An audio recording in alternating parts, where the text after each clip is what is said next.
just doing one. My llama tried to die before we left, so we got here a little late. Hopefully she's alive. Here we are with our little goats. There's about 9 of them in here. We are heading to take them to their new home in Moody, Texas.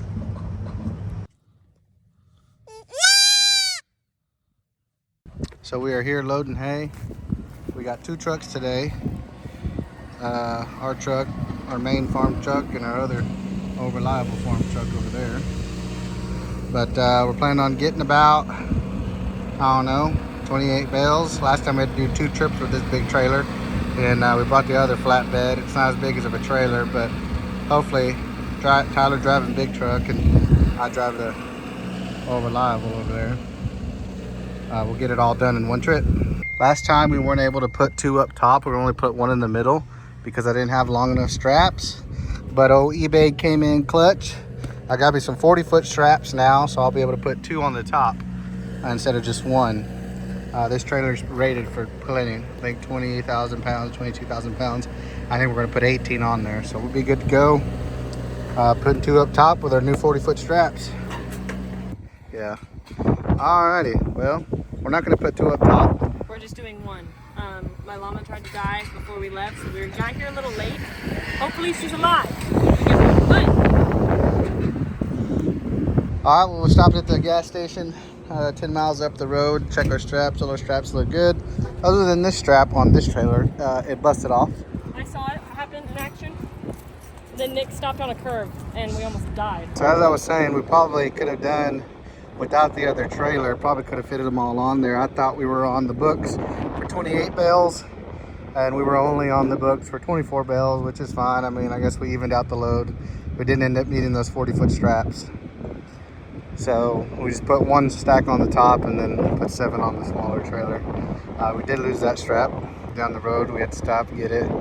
Got it strapped down better. I'm pretty anal about strapping, and surprised I finally caught up with my words and lost 1. But hopefully it won't happen again. About an hour 15 away from home. Not too bad of a drive for this price of hay.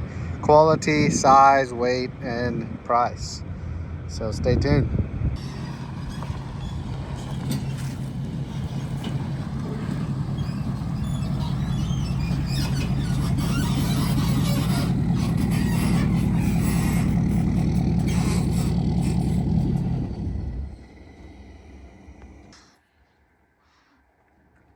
Looks like I ran over my pig sticks on the way out.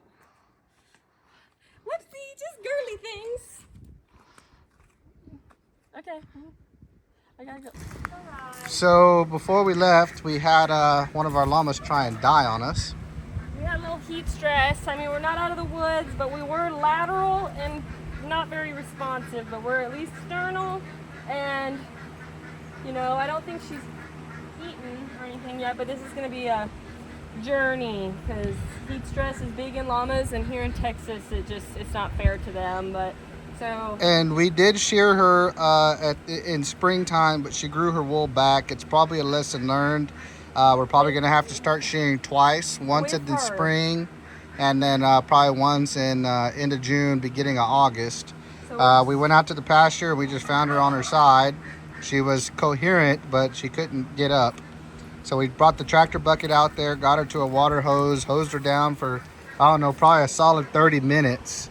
Got her temperature back down, got her picking back up.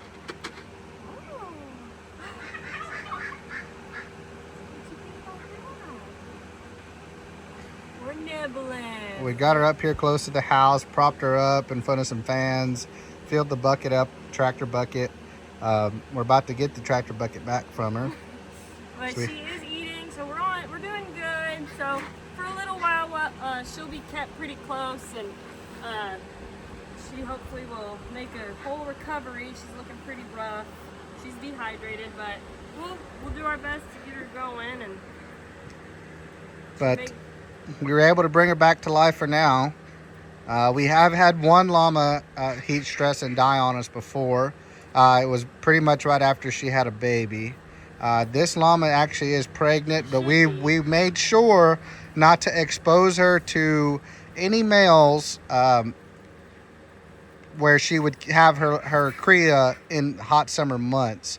So they are pregnant for a whole year. So she's due sometime in the fall, which what we were worried about. Maybe she was having some problems with her baby, but really it's been hot down here in Texas. We're finally in the upper 90s, which is a cool off for us. But we're trucking. She's looking a little rough around. She's an older llama, which doesn't bode well in her favor, but we're doing all we can for her, and we'll get her feeling better. We'll get her some meds. Just goes to show that it's not always, rainbows and sunshines. Sometimes people won't show you this kind of stuff, but we wanted to make sure that, you guys know that things go wrong here too, and we've gotta go with the punches sometimes, go with the flow. We were thankful enough to get her in the tractor bucket and back up by the house and watered down and cooled off, and hopefully we saved her. But definitely lesson learned. We're gonna have to shear her twice, unlike the other ones that we just have to shear once. She's just got a different coat, I guess, that just gets hotter. And girl, we'll get her taken care of. It's just, llamas are finicky. Don't ever let anyone tell you otherwise. They are tough animals to have. all right, well, we're about to start unloading the first trailer. I got some hay on the other side that I got to move. I want it at the front, so this hay was just cut a week ago. So I want this stuff in the back, the most fresh stuff in the back, and the old stuff in the front, so we use it first.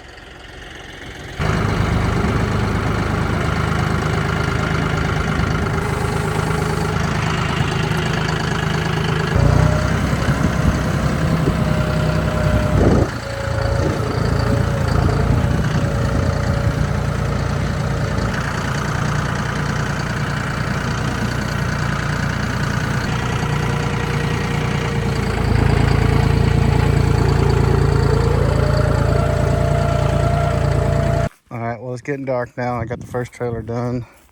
Gotta get this one done and get everything sorted out so I don't get all dusty tomorrow. Get all those bales back where they go, and we'll make a short video in the morning about talking about the hay. All right, so we had two 4-foot harrows here that we welded together. It's starting to rain. That was weird. That was really weird.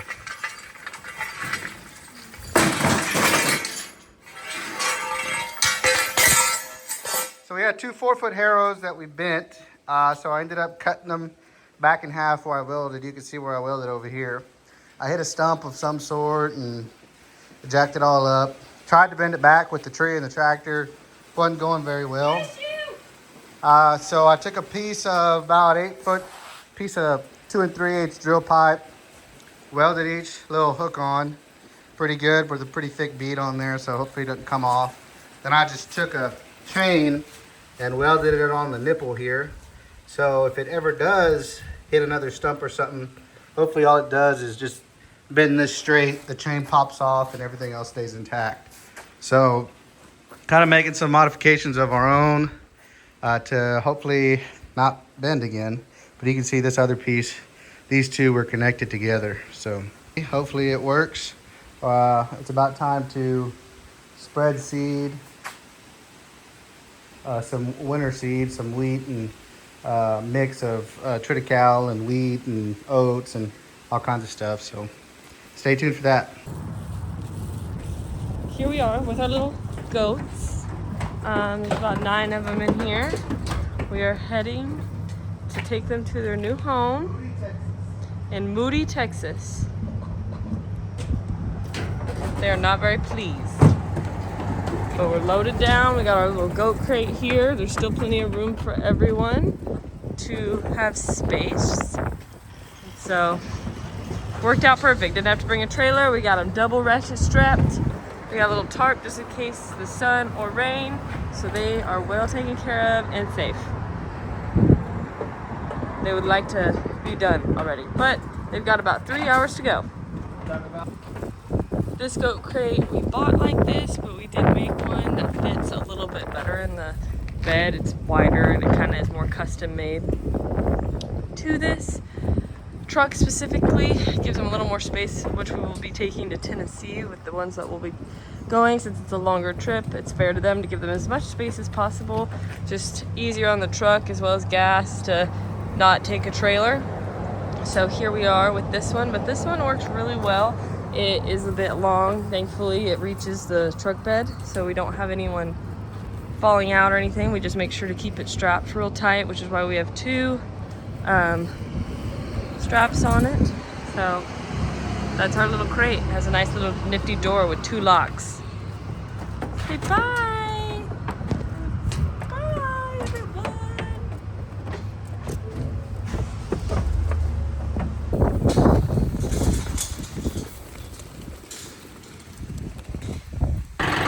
All right, well, the modification worked pretty well. We got some seed spread in that pasture over there. A lot of the Sudan stalks are still there. We tried to till 2 or 3 different times. Yeah, we're gonna have to graze it down better next year. But that field is done. And we still got this field over here to do that we lightly plowed. And we're gonna spread seed and then drag over it. All right, so we've been cutting some 3-inch purlin for legs. I pre-cut all the, I guess, the stands and then the bottom stand. I got them all welded up today, this morning. I got to run into town to get an x-ray on my shoulder. And then hopefully this evening, after we get some other chores done, we can weld them up and we'll get them painted and then they'll be ready to go. They'll be 20-foot feeders. These are 8-inch wide. I built a couple of them already. I got some clothes hanging from getting in the pond the other night. But that's kind of what they're gonna look like over there. I'll take you over there in a second. But yeah, there's a total of 6 here. I still got to build, I don't know, 1, 2, 3, 4, 5 more of these. But those are probably gonna be 10-footers. A little bit easier to maneuver and move around. These are going to kind of be stationary. They're going to have to be moved on a 20-foot trailer, but progress coming along.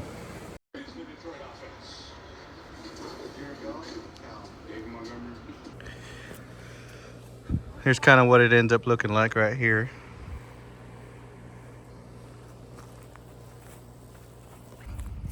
So we run on well water here at the house, and it gets this nasty algae buildup in there. I don't know if you guys have experienced this, but it gets this nasty algae particle. It plugs up the floats. So what we found works best is taking a little bit of bleach, and then we just throw a little dash of bleach in there. I don't know. It's a 300-gallon tank. We probably put, I don't know, an ounce or 2 per 100 gallons. And it keeps it pretty clean and blue and we don't run into that. But sometimes when we're in a hurry, we don't have the bleach.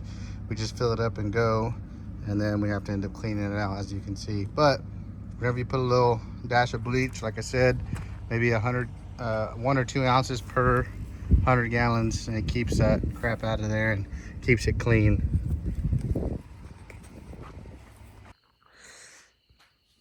Alrighty, so we got 6 of them built. I think 1, 2, 3, 4, 5, 6. It's been a process, but we got some paint from Home Depot earlier today. It's kind of a rust color, which is basically the color of the purlin before any paint is added. It looks like that right there. It obviously has some dirt on it, but we thought it'd cover well. We kind of went with a higher dollar in paint, I guess you could say. A gallon costs us 35 bucks, I guess. It's a 1-coat cover. It's got primer in it. We're doing a brush on this time instead of spray paint because that actually got pretty expensive. It's about 2 or 3 cans each 20-footer. So, and I think half a gallon is going to cover all of them. So we're putting on the bottom coat now. It's about 9:30 in the evening. Kind of been working on them here and there throughout the last couple days, but finally coming together. And we got probably about another 5 to build before the winter comes. But we thought we'd get a good head start on getting them done. Late nights working. The cats are all here. The outside cats are all And the toads. checking it out, and the toads. All Tyler's toads. All Tyler's toads. I already saw one. I saw a toad when I was welding, and it wanted to eat a bug, but it almost got burned, so I had to. There's actually a toad right there on the thing. Look at him! Oh, I hope he has a little spot from it. Look at him. He's so handsome. Look at him. He can poop on it. But hopefully these last a long time. Hopefully our lifetime. They're builded pretty sturdy on there. I don't really see them other than maybe an accident when moving. But hopefully, they won't be moving much. Yeah, we had, like I said, we have another 5 or 6 of these 20 footers that I'm going to cut in half and make 10 footers. And those are going to be more of the moving ones, but these are going to kind of stay in one spot, hopefully, more or less. They might get moved once a year, if that. Tyler says no. But, yep. What other one did you do?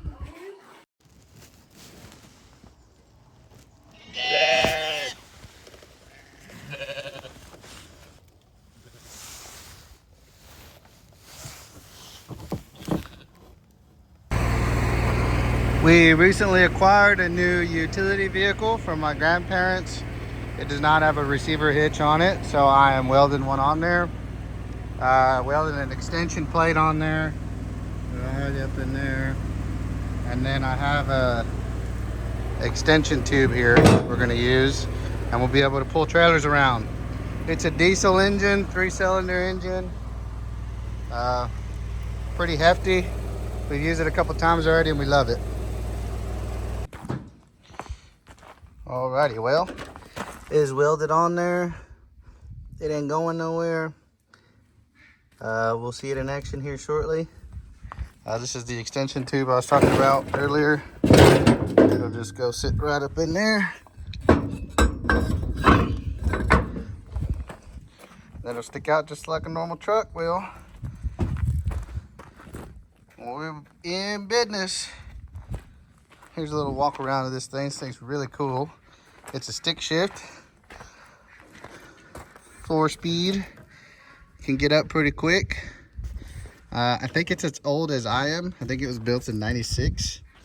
But it's only 2-wheel drive. But for feeding and moving stuff around, I mean, we use it to take down some netting. I'll put a snippet of the picture of the netting. I think we were able to fit like 20 nettings in there, probably more if we had a better tie down or whatnot. But overall, pretty happy about this cool little thing here. Hooking the battery back up, unhooked it while I welded. It's a dump bed. It's got a PTO, hydraulic dump bed. Pretty darn cool.